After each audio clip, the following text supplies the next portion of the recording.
ఆలయం కరుణాలయం నమామి భగవత్పాదం శంకరం లోకశంకరం శంకరం శంకరాచార్యం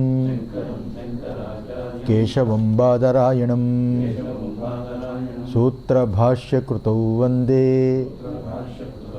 భగవంతౌ పునః పునః ఈశ్వరౌ గురురాత్మేతి మూర్తిభేద విభాగినే వ్యోమవత్ వ్యాప్తదేహాయ దక్షిణామూర్తయే నమః వసుదేవసుతం దేవం కంసచాణూరమర్దనం దేవకీ పరమానందం కృష్ణం వందే జగద్గురుం శ్రీకృష్ణ పరబ్రహ్మణే నమః శ్రీ గురుభ్యో నమః తస్ ఉపద్రష్టానుమంతా చ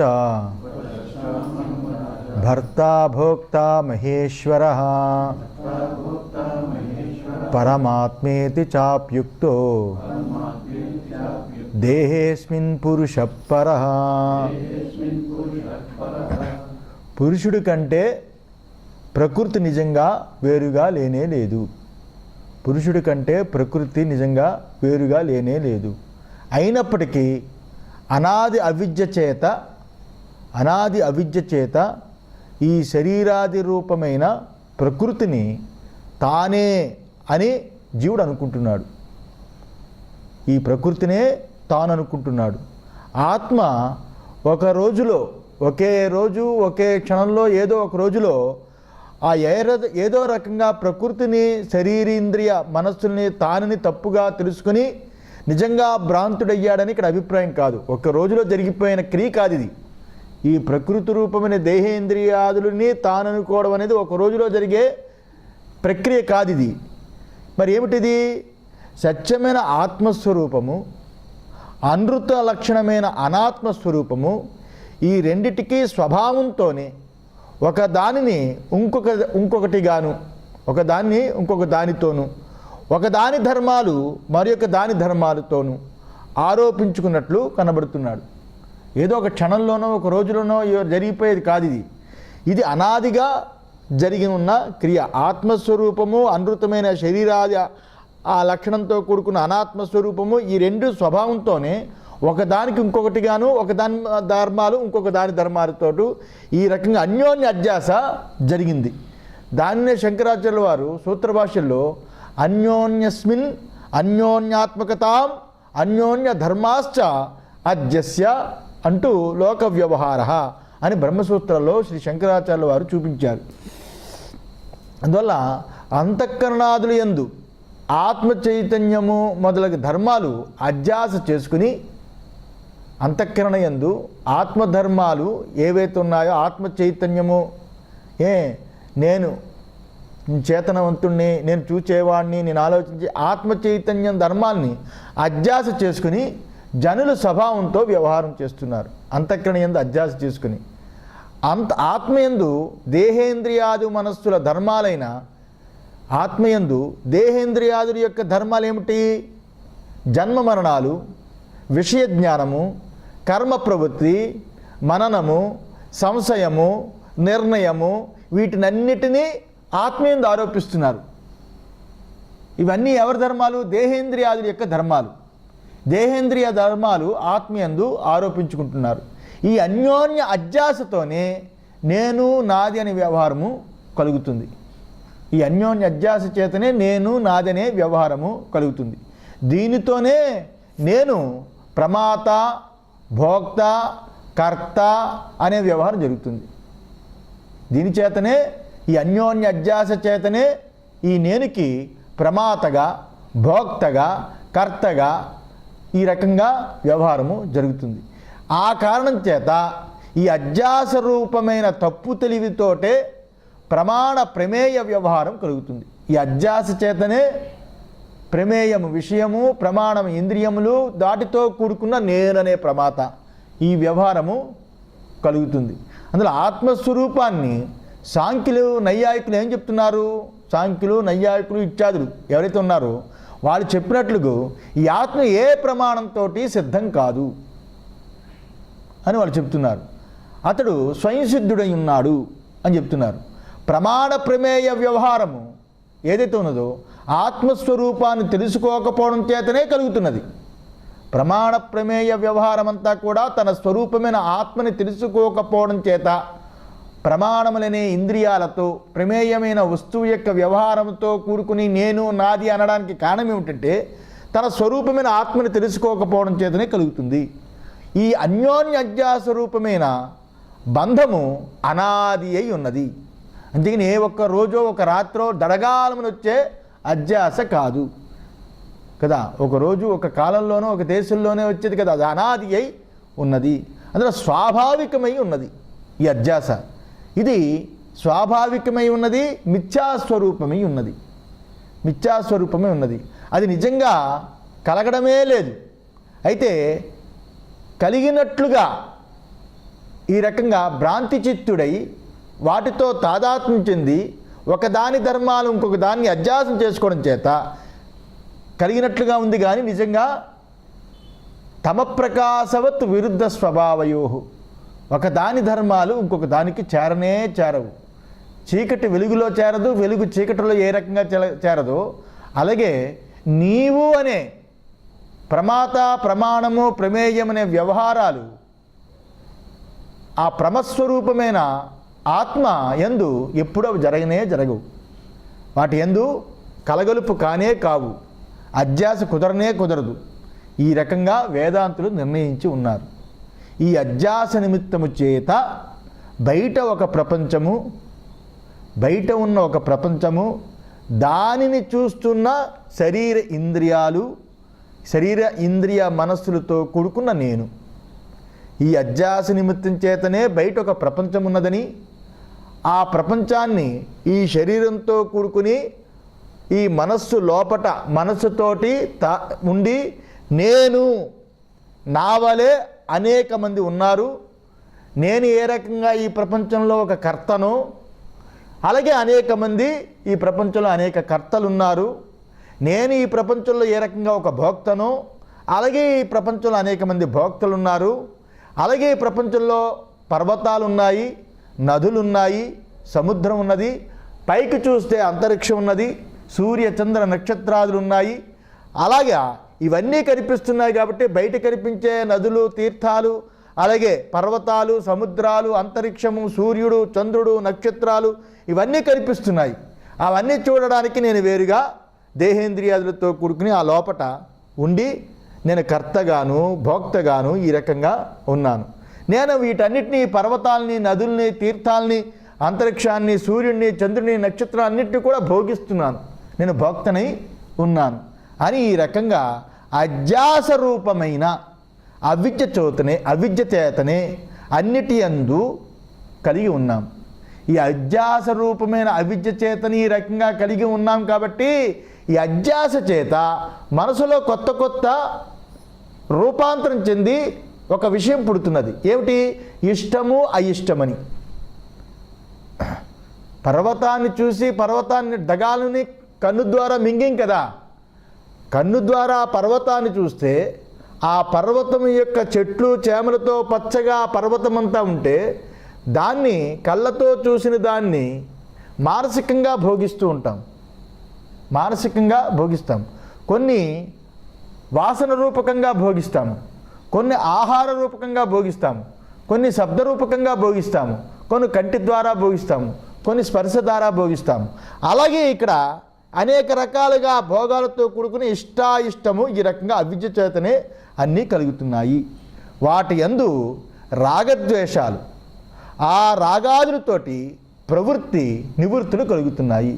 దేశము యందు నివృత్తి, రాగము యందు ప్రవృత్తి. ఏదైతే ఇష్టం ఉంటుందో దాని యందు ప్రవృత్తి, ఇష్టము లేని దాని యందు నివృత్తి దీని మీదే కలుగుతుంది. అందువల్ల మొత్తానికి ఇంత విశాలమైన ప్రపంచంలో నేను దేహేంద్రియాదులతో కూడుకుని మనస్సునే దానితో ఉండిన వాడినై నేను ఆ మనస్సుతో కూడుకున్న అనేక సంకల్పాలు చేస్తూ నేను ఈ రకమైన అంతరిక్షంతో పాటు, నదులతో పాటు, పర్వతాలతో పాటు సర్వ ప్రపంచాన్ని భోగిస్తున్నాను, నేను కర్తృత్వాన్ని వహిస్తున్నాను.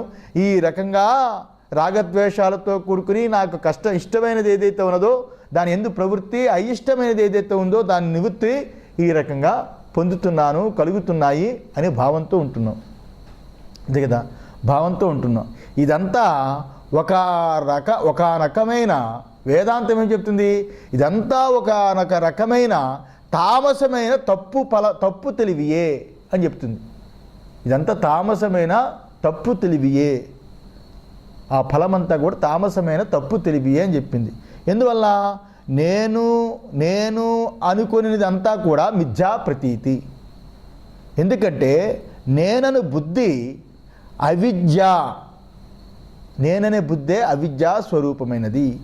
ఈ నేను అను దాని తత్వాన్ని వివేకం చేత నిర్ణయించకపోవడం చేత, నేను కోసం ఎడ్యుకేషన్ లేకపోవడం చేత, నేను యొక్క దాని గురించి విచారించకపోవడం చేత, నేననే దానికి స్థానం ఎక్కడ ఉన్నదని తెలుసుకోకపోవడం చేత, ఈ నేనుని సరియైన నిర్ణయం చేయకపోవడం చేత శరీరమే నేనని, ఇంద్రియాలు నావని పూర్తిగా నమ్మి వ్యవహారం చేస్తున్నాము.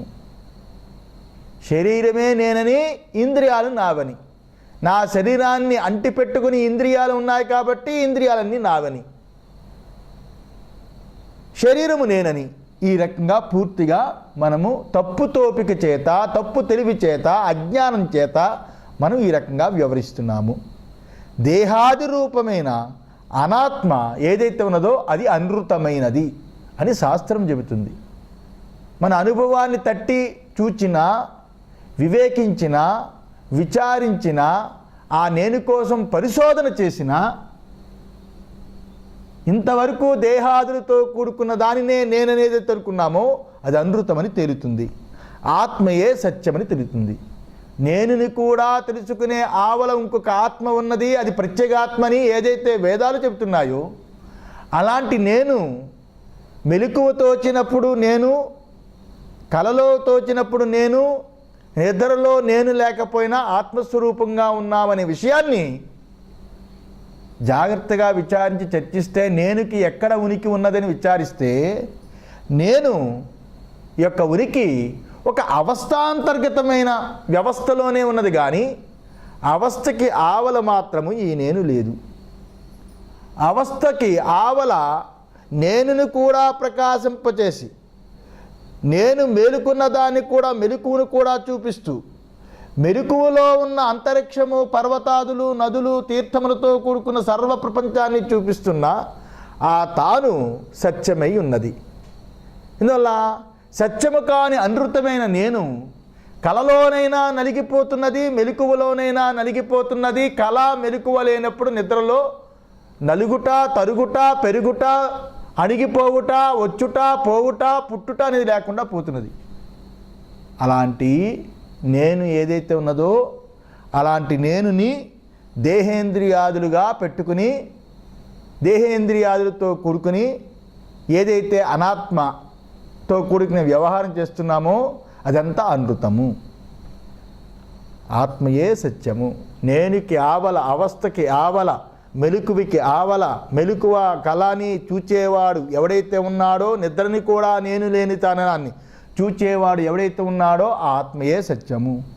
ఈ రెండిటిని ఒకదానికి ఇంకొక దాని యందు అధ్యాస చేసుకుని ఆరోపించుకోవడమే వ్యవహారము అనేది వేదాంత సిద్ధాంతము అని నిన్నటి వరకు దాని యొక్క స్వరూపాన్ని ఈ రకంగా వివరించుకున్నాం. ఇప్పుడు అవతారిక. తం ఏవం యథోక్త లక్షణం ఆత్మానం, ఈ పై చెప్పిన స్వరూప ఆత్మని ఎవడైతే పై ప్రకారంగా యథోక్తరీతిగా తెలుసుకుంటాడో అలాంటి వాడు గురించి భగవంతుడు ఈ రకంగా చెబుతున్నాడు. ఎవడైతే ఈ రకంగా తెలుసుకుంటాడో అలాంటి పురుషోత్తముడి గురించి, ఉత్తమ పురుషుడి గురించి ఈ రకంగా చెబుతున్నాడు. య ఏమం వేత్తం పురుషం, య ఏమం వేత్తి పురుషం ప్రకృతిం చ గుణై సహా సర్వథా వర్తమానోపి న స భూయోభిజాయతే య ఏవం వేత్తి పురుషం ప్రకృతిం చ గుణైః సహ సర్వదా వర్తమానోపి న స భూయోభిజాయతే. ఎవడైతే ఈ రకంగా పురుషుడి యొక్క గుణాలతో సహా ప్రకృతిని తెలుసుకుంటాడో, ప్రకృతి పురుషుడి యొక్క గుణాలు ఏమిటవి? శోకమోహాదులు, సుఖ దుఃఖాదులు ఇత్యాదులు ఏవైతే గుణాలతో కూడుకుని, వికారాలతో కూడుకుని ఏవైతే ఉన్నాయో వాటితో మొత్తం టోటల్ ప్రకృతిని అంతటా ఎవడైతే తెలుసుకుంటాడో అతడు ఇలా తెలుసుకున్నవాడు అందులో ఉన్న నా సభూయో అభిజాయతే. అలా ఉన్నా వాడు మళ్ళా పునః పుట్టడు, జన్మించడు అనేది శ్లోకానికి అర్థం. య ఏవం యథోక్త ప్రకారేణ వేత్తి పురుషం సాక్షాత్ అహమితి ప్రకృతిం చ యథోక్తం అవిద్యాలక్షణాం గుణైః స్వవికారైః సహ నివర్తితాం అభావం ఆపాదితాం విద్యా. ఈ యొక్క ఎవడైతే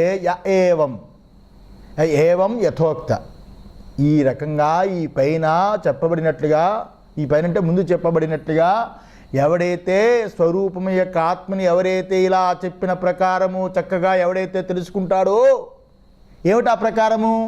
ఈ పురుషుణ్ణి నేరుగా నేనని తెలుసుకుంటాడో, ఈ పురుషుడే నిజమైన నేనైనా ఈ పురుషుడే ఎవడైతే ఉన్నాడో వాడే నిజమైన తాను. ఆ తానే నేనుగా తోచుచున్నాడే కానీ దేని చేత? ప్రకృతి యొక్క తాదాత్మ్యము చేత. ప్రకృతి యొక్క తాదాత్మ్యము చేత నేనుగా తోచుచున్నాడే కానీ నేను యొక్క నిజస్వరూపము తానై ఉన్నవాడు అని ఎవడైతే చక్కగా తెలుసుకుంటాడో అలాంటి వాడు పైన చెప్పినట్లుగా అవిద్యాలక్షణం, అవిద్యా కల్పితమైన ప్రకృతిని తన స్వరూపమైన గుణములతో కూడా విడిపించుకొని ఆ ప్రకృతి స్వరూపమైన అవిద్యాలక్షణమైన ప్రకృతిని, అవిద్యాలక్షణమైన ప్రకృతి అంటే నానాత్మంతో కూడుకున్న సర్వ దృశ్యజాతమంతా కూడా ప్రకృతిని ఆ రకంగా దాని వికార గుణాలతో కూడుకుని ఏదైతే కనిపిస్తుందో ఆ గుణాలతోటి వికారాలతోటి, వికారం అంటే శరీరాదులు, ప్రకృతి అంటే నానాత్మంతో కూడుకున్న ప్రపంచము, గుణాలంటే సుఖ దుఃఖ మోహాదులు, ఇలాంటి వాటన్నిటినీ కూడా అవిద్యా కల్పితమైన ఎవడైతే తెలుసుకుంటాడో అలాంటి తెలుసుకున్నవాడు వాటి నుంచి ఎవడైతే విడిపించుకుంటాడో విద్య చేత, అవి లేకుండా ఎవడైతే చేసుకుంటాడో ఆపాదితం విద్య చేత ఎవడైతే లేకుండా చేసుకుంటాడో అలాంటి వాడు ఏమవుతాడు? అంటే సర్వథా సర్వప్రకారేణ వర్తమానః అపి స భూయః పునః పతితో అస్మిన్ విద్వత్ శరీరదేహాంతరాయ న అభిజాయతే న ఉత్పద్యతే దేహాంతరం నా గృహ్ణాతిత్యర్థః. ఎవడైతే ఈ పురుషుణ్ణి నేరుగా తానైన స్వరూపమే పురుషుడిగా ఈ యొక్క ప్రకృతితో తాదాత్మ్యం ఇంతవరకు చెందిందని, అలాంటి అవివేకాన్ని పోగొట్టుకోవాలని ఎవరైతే ఆచార్యుల దగ్గరికి వెళ్ళి అలాంటి అవిద్యాకల్పితమైన ప్రకృతిని, ప్రకృతితో కూడుకున్న వికారాన్ని, గుణాన్ని విడిపించుకొని విద్య చేత అవి లేకుండా చేసుకుని ఎవడైతే తెలుసుకుంటాడో అలాంటి అతడు సర్వదా సర్వప్రకారణ ఏ ప్రకారంలో ఉన్నా, ఏ రకంగా ఉన్నా వాడు నా పునః ఇక మరొకసారి ఆ జ్ఞాని, ఆ విద్వాను శరీరం పడిపోయిన తర్వాత అనంతరం మరొక దేహాన్ని పొందడు అంటే నా ఉత్పద్యతే, పుట్టనే పుట్టడు, దేహాంతరము పొందడని అర్థము. దేహాంతరం నా గృహ్ణాతి, దేహాంతరము పొందడు. ఇది భగవంతుడి యొక్క శపథం. ఎవడైతే ప్రకృతి గుణాలతో కూడుకుని ఏదైతే ప్రకృతి కనిపిస్తున్నదో ఆ ప్రకృతి రూపమైన సముద్రాదులు, నదులు, తీర్థములు, అంతరిక్షము, ఇలా నానాత్వంతో కూడుకుని ప్రపంచమంతా ఏదైతే తోచుచున్నదో ఆ ప్రకృతి రూపమైన ప్రపంచము నుండి ఈ దేహేంద్రియాదులు కలిగాయని, ఈ దేహేంద్రియాలు దాని యొక్క వికారమని, ఈ వికారానికి కూడుకున్న గుణాలు ఏవైతే ఉన్నాయో మనసుకు కలిగే సుఖము, దుఃఖము, మోహాదులు ఏవైతే ఉన్నాయో ఆ గుణాలని, ఆ మూడిటిని ఏదైతే ఇదంతా ప్రకృతి యొక్క వైపరీత్యమే కానీ ప్రకృతికి సంబంధించిందే కానీ ఈ తానైన స్వరూపానికి సంబంధం కాదని ఎవడైతే చక్కగా వివేకించి విద్య చేత, ఆత్మవిద్య చేత ఎవడైతే చక్కగా తెలుసుకుని నిశ్చయించుకుంటాడో అలాంటి వాడు నా భూయః మరలా పుట్టడు, మరలా దేహాంతరం పొందడు, వేరొక దేహాన్ని పొందడు అని భగవంతుడు చెబుతూ అపి శబ్దాత్ కిం వక్తవ్యం స్వవృత్తస్థో న జాయతే ఇతి అభిప్రాయః. ఇక్కడ అపి అనే శబ్దం ఉండడం వలన ఇక్కడ అపి అనే శబ్దం ఏదైతే ఉన్నదో నస భూయో అభిజాయతే, ఇక్కడ సర్వతా వర్తమానోపి అపి అనే శబ్దం ఏదైతే ఉన్నదో ఆ శబ్దం ఉండడం వలన తన స్వధర్మము యందే ఉండేవాడికి ఇంకా పుట్టుక లేదని చెప్పడానికి ఏమున్నది? ఏ రకంగా ఉన్నా, ఏ ప్రకారంగా వాడు జీవిస్తున్నా, ఏ రకంగా వాడు చరిస్తున్నా వాడికి పుట్టుక లేదు అని భగవంతుడు చెప్పినప్పుడు ఇక్కడ అపిశబ్దము చేత అర్థం ఏమిటంటే వాడు ఇంకా స్వధర్మంలో ఉంటే వాడి గురించి చెప్పవలసిందేముంది? పుట్టనే పుట్టడు అని కన్ఫర్మ్ అనే అభిప్రాయాన్ని భగవంతుడు చూపించాడు.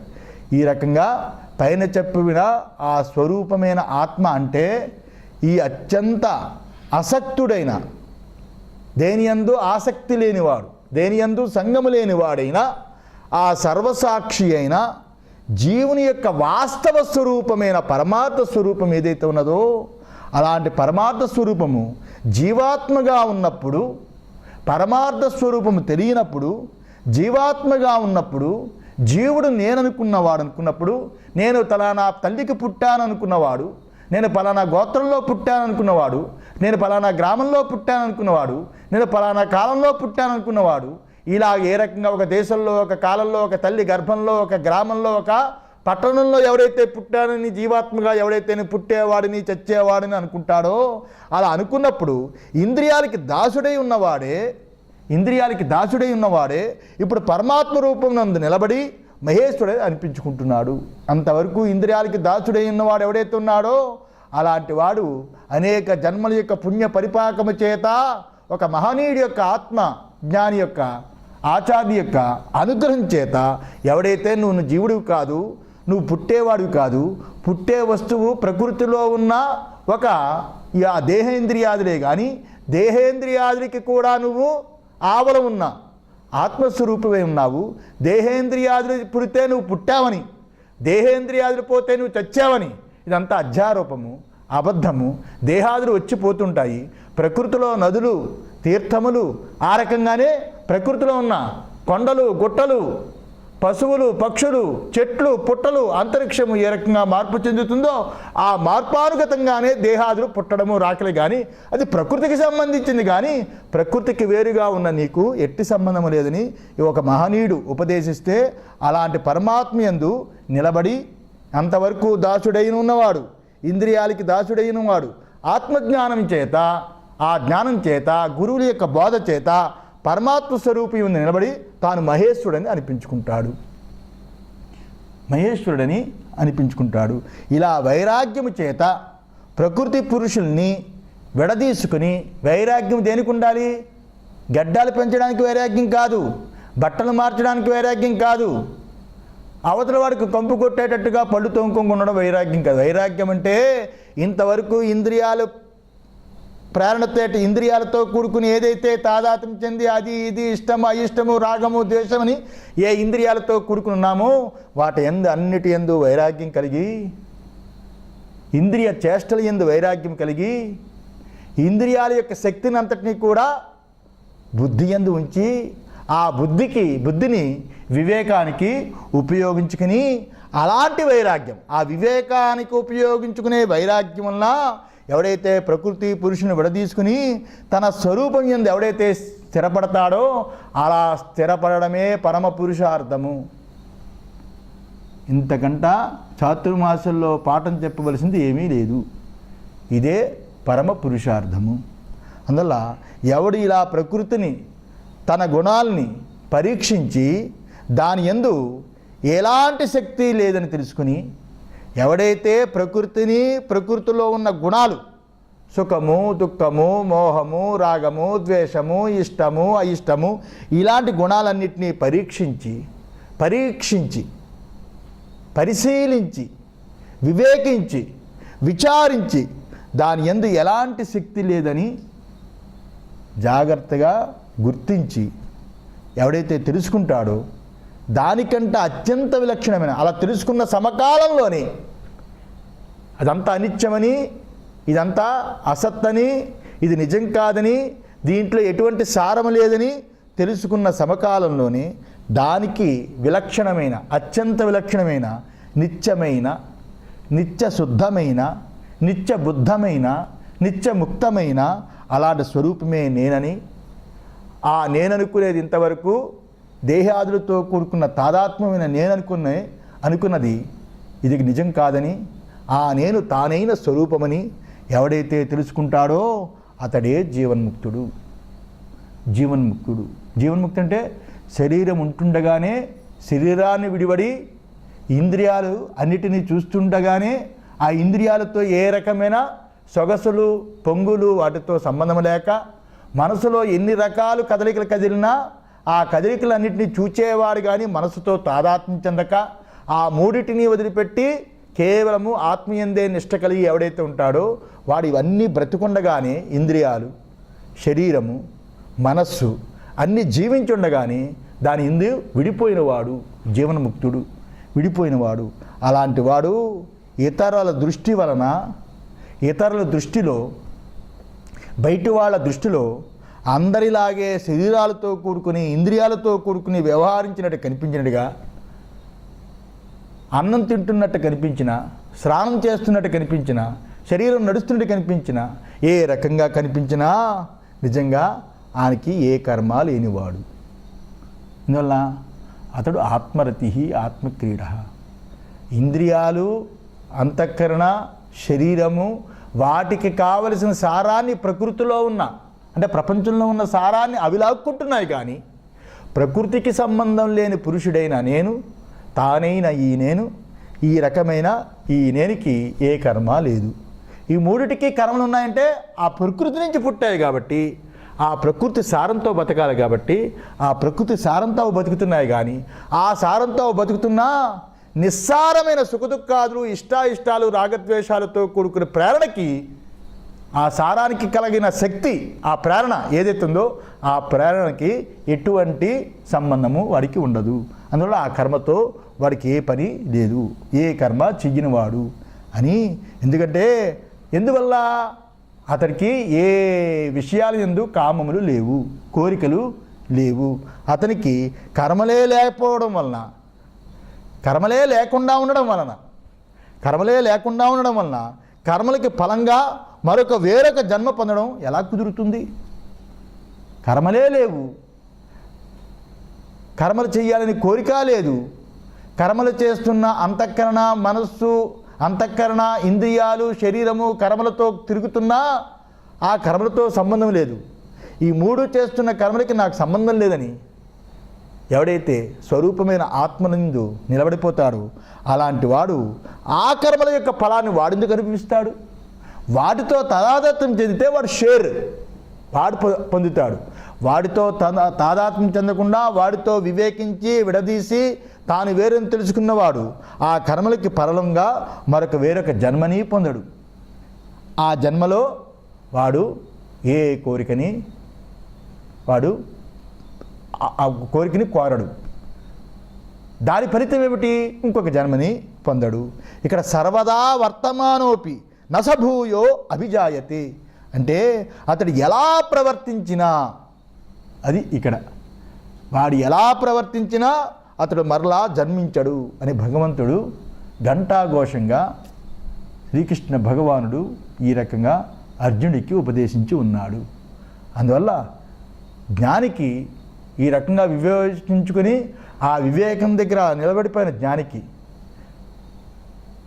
పాఠం విన్న తర్వాత జారిపోయిన అజ్ఞానికి కాదు, పాట విన్న సమకాలం నుంచి జీవితాంతం అలా ఉన్న జ్ఞాని ఎవడైతే ఉంటాడో అలాంటి వాడు మరలా పుట్టడు అని చెప్పాడు. జ్ఞానికి జన్మాంతరం లేదు, ఇంకొక పుట్టుక లేదు అంటే ఏదైనా ఒక యుక్తి చెప్పండి. జ్ఞానికి ఏదైనా జన్మ లేదు అంటే ఒక యుక్తి కావాలి కదా, యుక్తి చెప్పండి అనేది దీనికి హెడ్డింగ్. ఇక్కడ పూర్వపక్షి అడగబోతున్నాడు, కర్మలు ఎవరు చేసినా ఫలం ఇవ్వక తప్పదు కదా, కర్మలు ఎవరు చేసినా ఫలం ఇవ్వక తప్పదు కదా. ఏ ఆశ లేకుండా, ఏ కోరిక లేకుండా నిప్పులో చిన్నపిల్లడు కాలు చెయ్యి పెడితే దాని ఫలం తప్పదు కదా. అందువల్ల ఎవడు చేసినా అక్కడ జ్ఞానం అవ్వచ్చు, అజ్ఞానం అవ్వచ్చు, ఇంకొకడు అవ్వచ్చు, ఇంకా ఎవడైనా అవ్వచ్చు, కర్మలు ఎవరు చేసినా ఫలం రాక తప్పదు కదా. పూర్వం చేసిన అనేక కర్మలు ఉంటాయి కదా, ఇప్పుడు జ్ఞానం కలిగిన వెంటనే అవి ఎలా పోతాయి? ఒక్కసారి జ్ఞానం కలిగితే అవన్నీ పోతాయా? యోగి వేమన ఎలాంటి వాడు? జ్ఞానం కలిగిందంటే అవన్నీ పోతాయా? అలాగే ఎంతమంది ఉన్నారు జ్ఞానం కలిగితే పూర్వజన్మలో కర్మలు అన్నీ కూడా పోతాయా ఒక్క జ్ఞానం చేత? ఎలా పోతాయి? ప్రస్తుత జన్మ ఏ రకంగా పూర్వకర్మ ఫలం చేత, ఈ ప్రారంభం చేత ఈ శరీరం వచ్చిందో, జ్ఞానం కలిగిన తర్వాత కూడా ఈ శరీరం యందు ఫలము ఏదైతే ఉందో అది తప్పకుండా వచ్చే తీరుతుంది. అందువల్ల మిగిలిన కర్మఫలాలు ఏవైతే ఉన్నాయో, ఇంకా సంచితుల్లో మిగిలిపోయిన కర్మఫలాలు ఏవైతే ఉన్నాయో అవి కూడా తప్పకుండా ఇంకో జన్మకి హేతు అవుతుంది, ఇచ్చి తీరాలి అని పూర్వపక్షి అడగబోతున్నాడు. అర్థమైందా? ఫీడ్బ్యాక్ ఇచ్చాను. పూర్వపక్షి అంటున్నాడు, నను యద్యపి జ్ఞాన ఉత్పత్తి అనంతరం పునః జన్మ అభావోక్తః తథాపి ప్రాక్ జ్ఞానోత్పత్తేః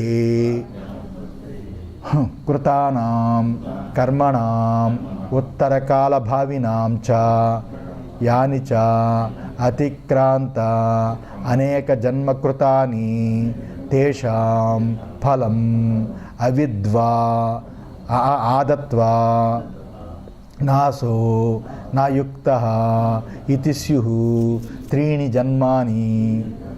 అది పూర్వపక్షి అంటున్నాడు, ఓయి జ్ఞానం కలిగిన తర్వాత, అయితే జ్ఞానోత్పత్తి అనంతరం, జ్ఞానం కలిగిన తర్వాత మరలా జన్మ లేదని ఇక్కడ మీరు చెప్పినా, జ్ఞానం కలగడానికి ముందు చేసిన కర్మలు, జ్ఞానం కలగడానికి ముందు, జ్ఞానం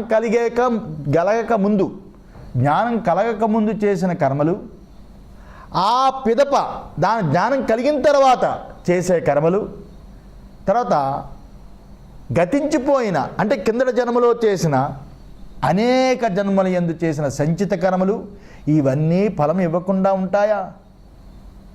అవన్నీ ఫలములు ఇస్తాయి కదా. ఈ జన్మ తీసుకున్నవాడు పుట్టగానే జ్ఞానం కలగదు కదా, పుట్టిన తర్వాత కొన్నాళ్ళ తర్వాత కదా జ్ఞానం కలుగుతుంది. అంతవరకు చేసిన కర్మలు ఏమవుతాయి? ఈ జన్మ రావడానికి కొంతమే ప్రారంధాన్ని పట్టుకుని వచ్చాడు, మిగతా సంచితంలో చాలా కర్మలు ఉండిపోయాయి కదా. ఆ కర్మ జన్మ ఇవ్వకుండా ఉంటుందా? జ్ఞానం కలిగిన తర్వాత కూడా ఎంతో కొంత కర్మలు జరుగుతాయి కదా. నడుస్తూ ఉంటే పురుగులు చచ్చిపోతాయి, ఆవలిస్తే ఎన్నో కిమిడిపోతూ ఉంటాయి, ఊపిరి వల్ల ఎన్నో పోతూ ఉంటాయి, అనేక కర్మలు వాడి వల్ల జరుగుతున్నాయి కదా. ఇలాంటి కర్మలన్నీ ఫలం ఇవ్వకుండా నాశనం అవుతాయి ఒక జ్ఞానం చేత. సర్వము నాశనం అయిపోతుంది ఒక జ్ఞానం చేత అంటే ఎంతవరకు సబబు? అది యుక్తం కాదు కదా. నాశో నా యుక్త ఇతి స్యుః త్రీణి జన్మాని, అందువల్ల నాశనం అవుతుందని చెప్పడం సరికాదు. అందువల్ల 3 జన్మలైనా దానికి కావాలి, 3 జన్మలైనా కావాలి. సంచితమంతా జ్ఞానం కలిగే వరకు జరిగే కర్మ, జ్ఞానం కలిగిన తర్వాత ఈ 3 కనీసం 3 జన్మలైనా తీసుకోవాలి వాడు. వెంటనే ముక్తి కలగడం అనేది అసంభవం. అని చెప్తున్నాడు. చెప్పి ఇంకా చెప్తున్నాడు, కృత ప్రవిణాసో హి నాయుక్త ఇతి యథాపలే ప్రవృత్తానాం ఆరబ్ధ జన్మానాం కర్మణాం. ఎందుకంటే ఫలము ఇవ్వడానికి ప్రారంభించి ఉన్న ఈ జన్మను ఇచ్చి ఉన్న కర్మలు, ఈ జన్మ ప్రారంభం చేత ఫలాన్ని ఇవ్వడానికి ప్రారంభించి ఉన్న ఈ జన్మ నుంచి ఉన్న కర్మలు నాశనం అవుతాయని ఎలా సరికాదు. ప్రారంధం నుంచి జన్మ వచ్చింది, ఈ జన్మ ప్రారంభించి వచ్చింది కదా, ఈ జన్మ ఇచ్చి ఉన్న కర్మలు సంచిత కర్మలు, అవన్నీ సంచిత కర్మలు ఎలా నాశనం అవుతాయి?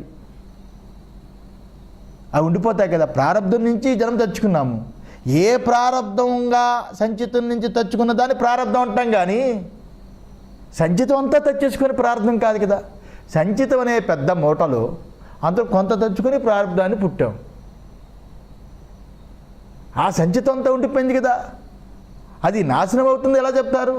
అది ఎలా నాశనం కాదు, ఎలా జరగదో, ఎలా కుదరదో, ఎలా సరికాదో, ఆ రకంగా పైన చెప్పిన ప్రకారం చేసిన కర్మలు నాశనం అవుతుంది అనడం సరికాదు. అందువల్ల కర్మల యందు ఏ విశేషముందో ఇక్కడ తెలియడానికి వీలు కాదు అని చెప్తున్నాడు. అంటే ప్రారంధ కర్మ యొక్క గొప్పతనము ఏమీ లేదు. ఎందువల్లంటే అది నాశనం కాకపోతే తక్కిన నాశనం ఎందుకు కావాలి?